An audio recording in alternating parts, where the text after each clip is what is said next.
আসসালামু আলাইকুম। আশা করি সবাই অনেক অনেক ভালো আছো। গতকালকের ভিডিওতে আমরা যেখানে বলেছি কিভাবে তোমরা ইংরেজি প্রিপারেশন নিবে সি ইউনিটের জন্য এবং কিভাবে প্রিপারেশন নিলে তুমি সি ইউনিট ইংলিশে খুবই ভালো করতে পারবে। তো ওই ভিডিওতে আমরা বলেছি আমরা ভিডিওটার গ্রামার পার্টটাকে 3 ভাগে ভাগ করেছিলাম। একটা হচ্ছে লেভেল 1 যেখানে আমাদের বেসিক গ্রামার শিখতে হবে, যেটা অ্যাডমিশন টেস্টের জন্য সবচেয়ে বেশি ইম্পর্টেন্ট। তুমি যদি এই বেসিক গ্রামার এবং ভোকাব পার্টটা শেষ করো, তোমার অলমোস্ট 95% প্রিপারেশন কমপ্লিট হয়ে যাবে। তারপর যদি তোমার সময় থাকে তাহলে তুমি যেটা করতে পারো, লেভেল 2 অর্থাৎ এইচএসসি ইংলিশের কিছু পার্ট এবং অ্যাডভান্স গ্রামারের কিছু পার্ট যেটাকে লেভেল 3 বলে, এই প্রিপারেশনটুকু নিয়ে নিতে পারো। কিন্তু সবচেয়ে ইম্পর্টেন্ট হচ্ছে তোমার ভোকাব পার্ট এবং এই গ্রামারের বেসিক জিনিসগুলোতে খুবই ভালো ধারণা রাখা। সবচেয়ে মজার ব্যাপার হলো এই বেসিক জিনিসগুলো নিয়ে আমরা ছোট থেকে শিখে আসছি, কিন্তু ইউনিভার্সিটিতে অ্যাডমিশন টেস্ট দেওয়ার সময় জিনিসগুলো একদমই ডিফারেন্ট। সো এই ডিফারেন্ট জিনিসগুলোকে আমরা ভালো করে শিখবো। আমি একটা অলরেডি আউটলাইন সাজিয়েছি কিভাবে আমরা প্রিপারেশন নিব। সো তোমরা এখানে দেখতে পাচ্ছ আমরা ডে 1 থেকে 12 পর্যন্ত অর্থাৎ আমরা 12টি ভিডিও দিব। 12টি ভিডিওর প্রথম ভিডিওতে আজ আমরা কথা বলবো basic concepts, checking subject and verb for each clause. তো এটা জানা খুবই জরুরি। আজ আমরা কথা বলবো সেই পার্ট নিয়ে। পাশাপাশি তোমাকে প্রতিদিন যেটা করতে হবে, 30টা ভোকাবুলারি পড়তে হবে এবং 30টা অ্যাপ্রোপ্রিয়েট প্রিপোজিশন পড়তে হবে। সো আজকে থেকে তোমার প্রিপারেশন শুরু এবং তুমি প্রতিদিন 30টা ভোকাবুলারি শিখবে, 30টা অ্যাপ্রোপ্রিয়েট প্রিপোজিশন শিখবে। সো তুমি কোন বই থেকে শিখবে এই জন্য আমি অলরেডি বইয়ের সাজেশন দিয়েছি।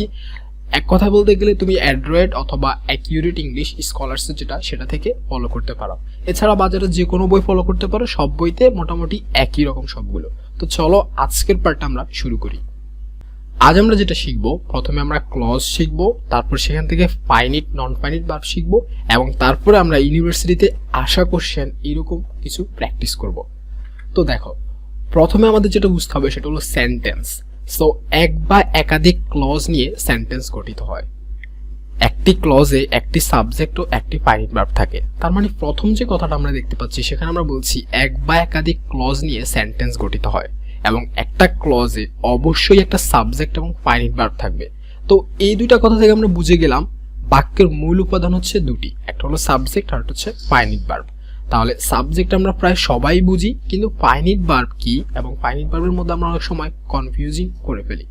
সো এবার আমরা দেখি দুইটা সেন্টেন্স এখানে আছে। প্রথম সেন্টেন্স লেখা আছে he became the president of the country. তো এখানে সাবজেক্ট হলো হি, বিকেম হলো একটা ভার্ব। সো বিকেমটা এখানে ফাইনিট ভার্ব, যে কারণে এটি পুরোপুরি একটা সেন্টেন্স হয়েছে। তোমরা যদি পরবর্তী জিনিসটা দেখো তাহলে দেখবে দ্য চিলড্রেন এনজয়িং এ লট। এখানে দ্য চিলড্রেন যে সাবজেক্টটি সেটি রয়েছে, কিন্তু আমাদের কোনো ফাইনিট ভার্ব নেই। এখানে এনজয়িং আছে কিন্তু এনজয়িং কোনো ফাইনিট ভার্ব না। তো এবার আমরা জেনে নিব ফাইনিট ভার্ব আসলে কি এবং নন ফাইনিট ভার্ব কি।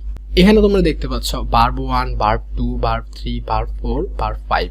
সো এগুলো সম্পর্কে আই থিঙ্ক তোমরা সবাই একটু হলেও পরিচিত আছো। ভার্ব 1 মানে হলো প্রেজেন্ট ফর্ম, ভার্ব 2 মানে হলো ভার্বের ফার্স্ট ফর্ম, ভার্ব 3 মানে হলো ভার্বের ফার্স্ট পার্টিসিপল ফর্ম, B4 মানে হচ্ছে জিরান্ড বা পার্টিসিপল এবং B5 মানে হচ্ছে ইনফিনিটিভ। তো তুমি যখনই B1 বা B2 দেখবে, মানে কোনো প্রেজেন্ট ফর্ম বা ফার্স্ট ফর্ম দেখবে ভার্বের, তাহলে নিঃসন্দেহে ভেবে নিবে সেটা হলো ফাইনিট ভার্ব। তো এবার হচ্ছে আসে ভার্ব 3 এবং ভার্ব 4। ভার্ব 3 এবং ভার্ব 4 সবসময় নন ফাইনিট থাকবে, কিন্তু যদি এগুলোর সাথে কোনো বি ভার্ব বা হ্যাভ ভার্ব অ্যাড হয় তাহলে সেটাকে আমরা ফাইনিট ভার্ব বলবো। যেমন তুমি নিচে যে এক্সাম্পলগুলো আছে সেটাতে দেখতে পাচ্ছ গোয়িং। তো গোয়িং কি? গোয়িং হলো একটা জিরান্ড বা পার্টিসিপল।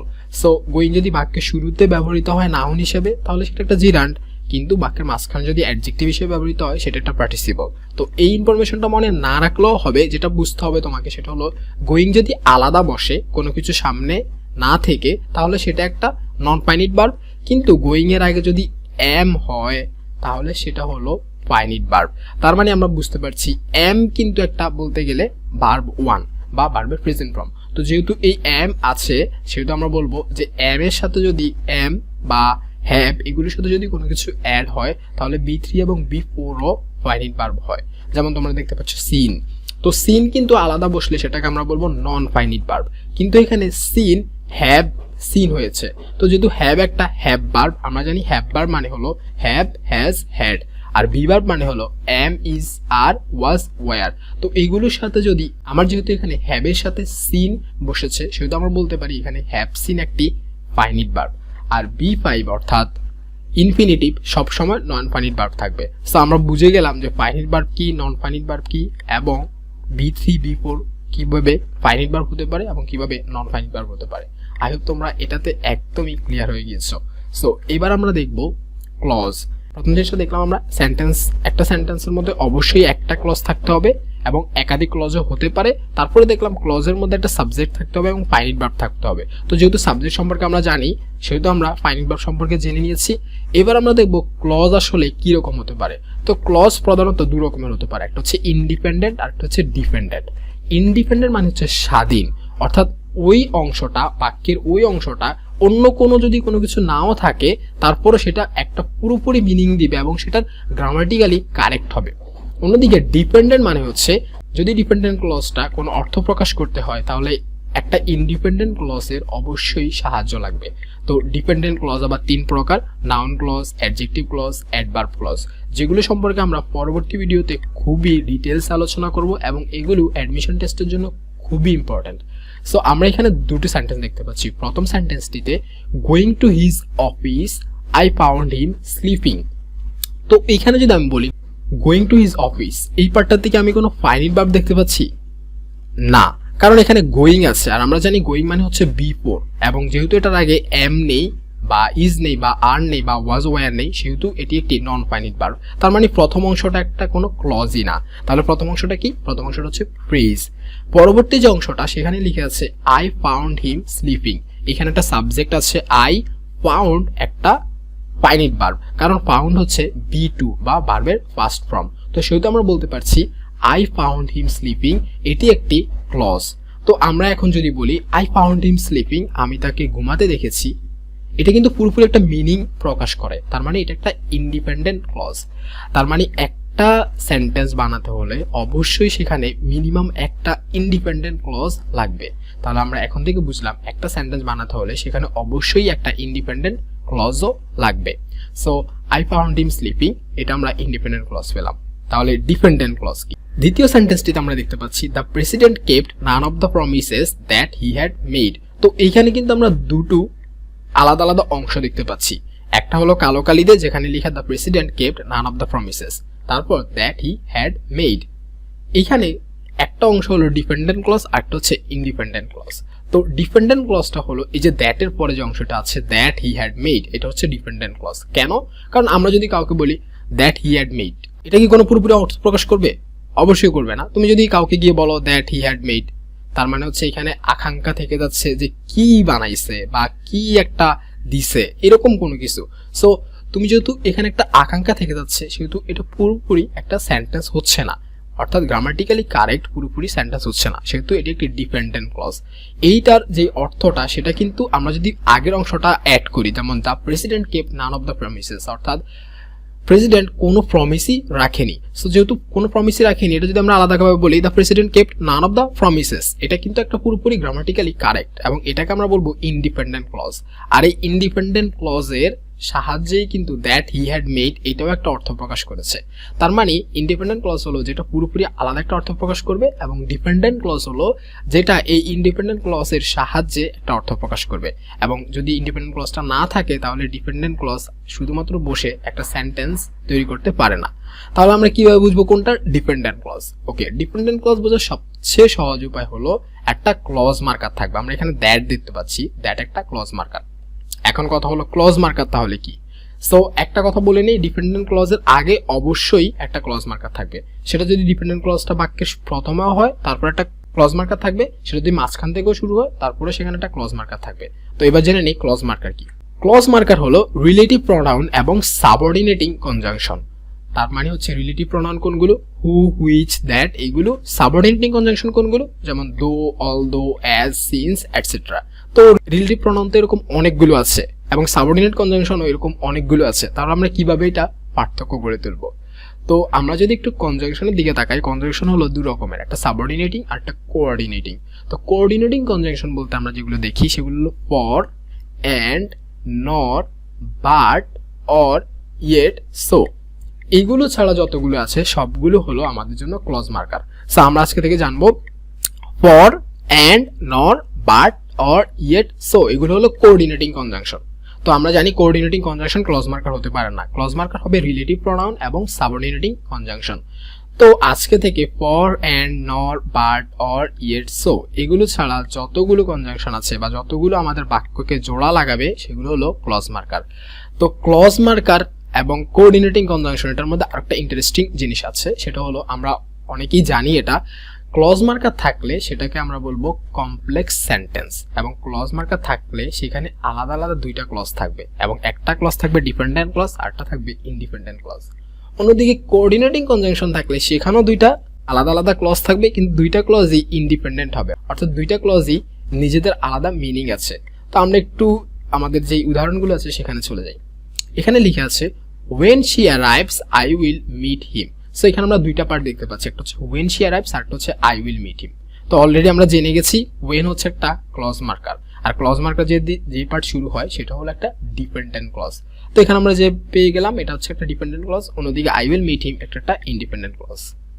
পরবর্তী সেন্টেন্সটাতে he was poor but his wife loved him। So এখানে আমরা জানি অলরেডি যে বাট একটা কোঅর্ডিনেটিং কনজাংশন, তার মানে এখানে দুটো ক্লজই ইন্ডিপেন্ডেন্ট। তো আমরা একটু দেখে নিই হি ওয়াজ পুয়ার, এখানে যদি আমরা থেমে যাই তাহলে কিন্তু একটু পুরোপুরি একটা অর্থ প্রকাশ করবে, সে গরিব ছিল।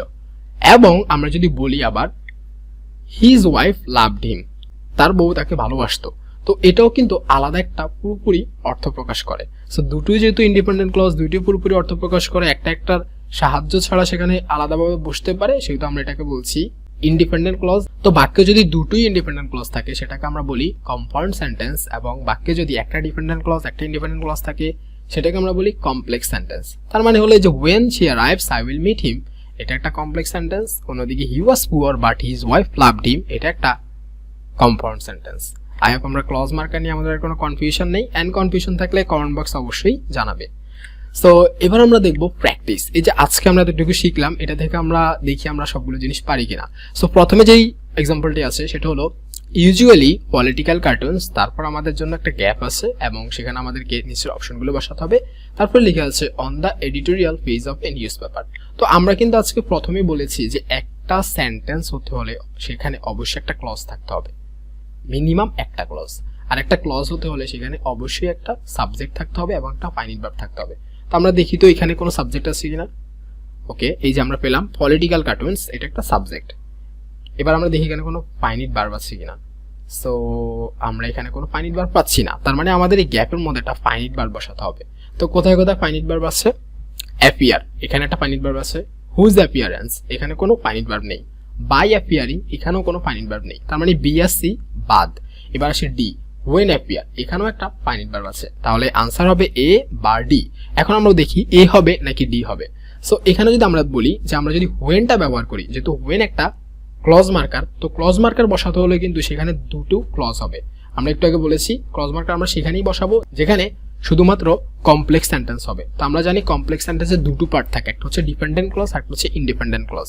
এবং ক্লজ হতে হলে কিন্তু সেখানে অবশ্যই একটা ফাইনাইট ভার্ব এবং একটা সাবজেক্ট থাকতে হবে। সো ডিপেন্ডেন্ট ক্লজে একটা সাবজেক্ট একটা ফাইনাইট ভার্ব, ইন্ডিপেন্ডেন্ট ক্লজে একটা সাবজেক্ট একটা ফাইনাইট ভার্ব। তো আমরা যদি এখন এখানে when appear বসাই তাহলে আমাদের কিন্তু মাত্র একটা ফাইনাইট ভার্ব পাবো। সো আমরা যদি মাত্র একটা ফাইনাইট ভার্ব বসাই তাহলে তো আমাদের বাক্যটা হবে না, কারণ আমাদেরকে when বসাতে হলে দুটো ফাইনাইট ভার্ব লাগবে আমাদের, অর্থাৎ দুটো ক্লজের জন্য। তো সেহেতু আমাদেরকে কি বসাতে হবে? appear। তার মানে আমরা পেলাম যেহেতু appear একটা finite verb, usually political cartoons appear on the editorial page of a newspaper. Done. এবার আমরা সেকেন্ড এক্সাম্পলটাতে দেখি ক্রপ রোটেশন, তারপর গ্যাপ, তারপর অফ প্রিজার্ভিং সয়েল ফার্টিলিটি। তো এখানে কি হবে? এখানে যদি আমরা দেখি ক্রপ রোটেশন, ওকে আমরা সাবজেক্টটা পেয়ে গেলাম, এবার আমাদের ফাইনাইট ভার্ব খুঁজতে হবে। সো আমরা যদি ফাইনাইট ভার্ব খুঁজি, আমরা এখানে কোনো ফাইনাইট ভার্ব দেখতে পাচ্ছি না, এখানে একটা প্রিজার্ভিং দেখতে পাচ্ছি, কিন্তু আমরা অলরেডি জানি প্রিজার্ভিং হচ্ছে একটা পার্টিসিপল অ্যান্ড এইটা হলো আমাদের এখানে B4। সো এবার আমাদের একটা কি খুঁজতে হবে? Finite verb. তো আমরা ফাইনাইট ভার্ব খুঁজতে লেগে যাই। প্রথমে আমরা ইট ইজ ওয়ান মেথড, এখানে একটা ফাইনাইট ভার্ব পেলাম, ফাইন। ওয়ান মেথড, এখানে কোনো ফাইনাইট ভার্ব পেলাম না, তার মানে এটা বাদ। এবার হচ্ছে এ মেথড ইজ ওয়ান, ওকে এখানে একটা ফাইনাইট ভার্ব পেলাম। ইজ ওয়ান মেথড, এখানে একটা ফাইনাইট ভার্ব পেলাম, তার মানে আমাদের উত্তর হবে এ, সি বা ডি।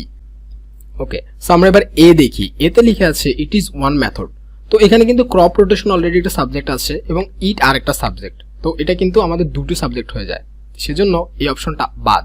এবার সিতে আসি, এই মেথডও কিন্তু একটা সাবজেক্ট, তার মানে ক্রপ রোটেশন একটা সাবজেক্ট, এই মেথডও একটা সাবজেক্ট, দুটো সাবজেক্ট হয়ে যায়। যেহেতু এ এবং সি তে দুটো সাবজেক্ট আছে সেহেতু এ এবং সিও বাদ, এবং আমরা অলরেডি বি বাদ দিয়ে দিয়েছি। তাহলে আমাদের আর একটা অপশনই থাকে, সেটা হলো ইজ ওয়ান মেথড। এবং আমরা যদি এটা বসাই, crop rotation is one method of preserving soil fertility, যেটা আমাদের মিলে। এবং ইজ যেহেতু একটা ফাইনিট ভার্ব সেহেতু ইজ বসাচ্ছি এবং পরে ওয়ান মেথড, তো সেহেতু সঠিক উত্তর হচ্ছে ডি। এবং তোমরা যদি বাসায় তোমাদের কাছে থাকা যে বইটি আছে সেটা থেকে আজকের এই টপিকের উপরে যেগুলো আমরা পড়িয়েছি সেগুলো প্র্যাকটিস করো, তাহলে তুমি খুব ভালো এগোতে পারবে। এবং তুমি যদি প্র্যাকটিস না করো তাহলে কিন্তু পড়াশোনায় তুমি খুব ভালো আগাতে পারবে না। সো এটা হচ্ছে আমার পক্ষ থেকে একটা রিকোয়েস্ট, তুমি অবশ্যই প্র্যাকটিস করো এবং ইনশাল্লাহ সবাই অনেক ভালো করবে। আর পাশাপাশি অবশ্যই 30টা ভোকাবুলারি এবং 30টা অ্যাপ্রোপ্রিয়েট প্রিপোজিশন মুখস্থ করে রাখো। সেটা কিভাবে করবে? বারবার পড়বে এবং কোনো ফ্রেন্ডের সাথে সেটা নিয়ে কথা বলতে পারো। তোমরা একটা নির্দিষ্ট টাইম সিলেক্ট করে সেই টাইমে গিয়ে একজনকে জিজ্ঞাসা করতে পারো। এরকমভাবে তোমরা ইনশাল্লাহ অনেক বেশি আগাতে পারবে। পরবর্তী যেই ভিডিও থাকবে সেখানে আমরা কথা বলবো কি বিষয় নিয়ে, সেটা অলরেডি জেনে গিয়েছো, যেহেতু একদম ভিডিওর প্রথমেই আমি আউটলাইনটা দিয়ে দিয়েছি। তো আশা করি তোমাদেরকে আমি পরবর্তী ভিডিওতেও পাবো, এবং সে পর্যন্ত সবাই ভালো থাকবে, সুস্থ থাকবে। আল্লাহ হাফেজ।